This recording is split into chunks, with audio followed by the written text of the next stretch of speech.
आपका phone hack हो सकता है इन 3 गलतियों की वजह से। पहली गलती, हम ब्लूटूथ ऑन रखते हैं, क्योंकि आजकल ईयरबड्स का जमाना आ गया है, हर कोई अपना ब्लूटूथ ऑन ही रखता है। हमें ये नहीं करना चाहिए, तो इससे हमारा अकाउंट हैक हो सकता है। दूसरी गलती, हम नेट बैंकिंग ऑनलाइन करते हैं।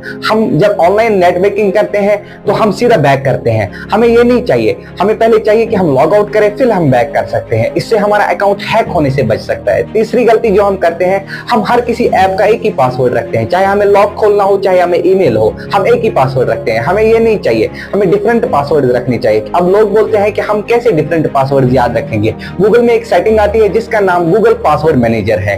Thank you guys, have